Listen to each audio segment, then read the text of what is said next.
Hi, my name is Shalynn Romano, And my name is Queenie Dianella. and we are going to be comparing two artworks of David done by Donatello and Michelangelo.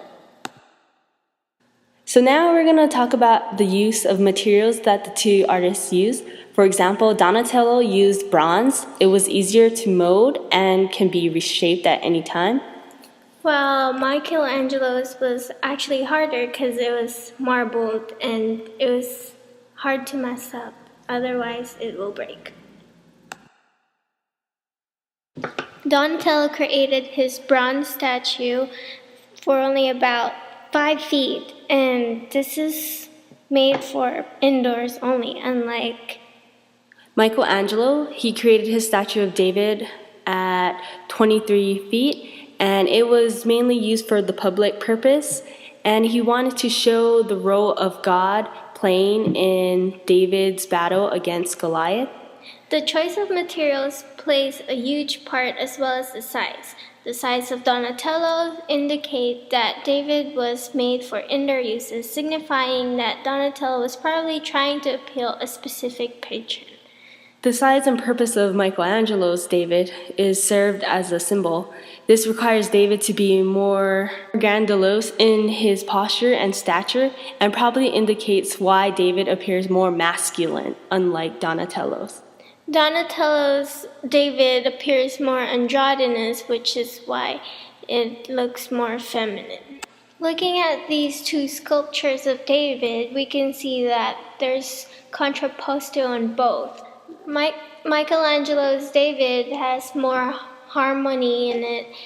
Its left bent arm is parallel to its left trussed leg, and its right and left forearm and hands are actually parallel to each other. But when we look at Donatello's bronze David, it's less harmonious. It only has the right and left forearm parallel.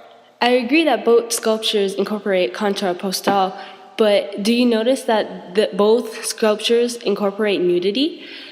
Michelangelo's David is completely nude. Unlike Donatello, he has hat and boots. This is possibly due to the hat might have been to accentuate the posture, giving David a more feminine quality.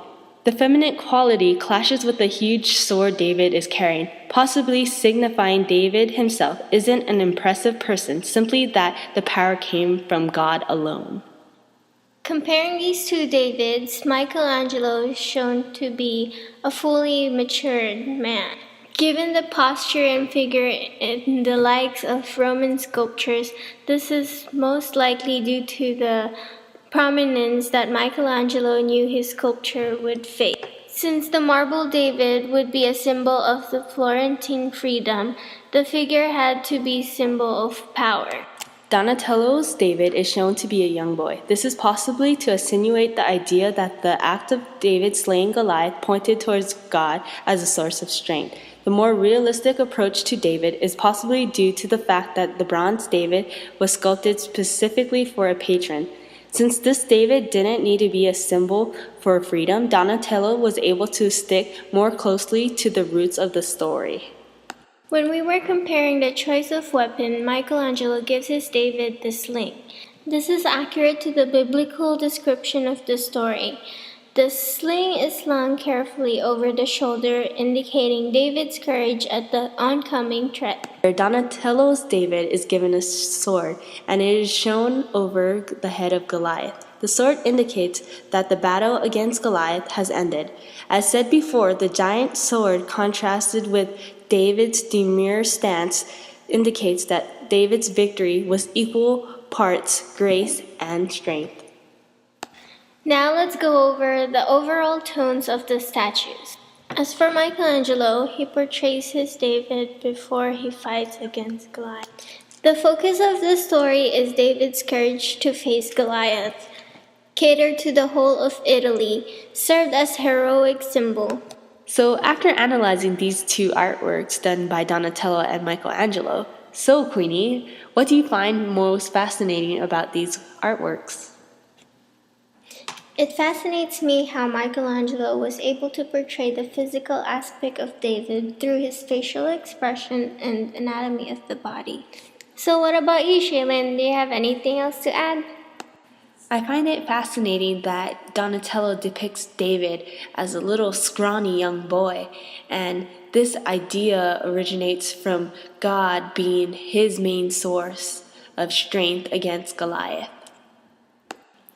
Okay, well, I guess this wraps up our discussion. Yeah, it was nice talking to you about the different Davids, and I think we're gonna end it now. Bye! Bye.